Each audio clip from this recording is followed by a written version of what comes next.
నా వల్ల కావట్లేదు. టైర్డ్గా ఉంది. నేను వాళ్ళని బాగానే చూసుకుంటున్నా, కానీ కొన్నిసార్లు ఏం చేయాలో అర్థం కావట్లే. భయంగా ఉంది. ఇలా ఎందుకు ఎందుకు అని చాలా ప్రశ్నలున్నాయి, కానీ ఎవరిని అడగాలో తెలియట్లా. లోకంలో ఎన్నో సమస్యలుండగా ఇది ఒక సమస్య అని నువ్వు అనుకోవచ్చు, కానీ నేను ఒక మామూలు మనిషి. నాకు నా కుటుంబం, వాళ్ళ సంతోషమే నాకు ముఖ్యం. వాళ్ళు సుఖంగా ఉండాలంటే మొక్కు తీర్చుకున్నాను, నిప్పులు తొక్కాను.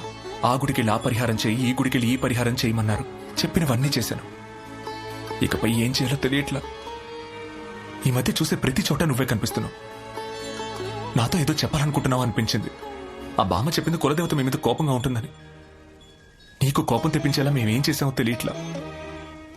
నేను కానీ ఆ కుటుంబం కానీ ఏదైనా తప్పు చేస్తుంటే మమ్మల్ని క్షమించు.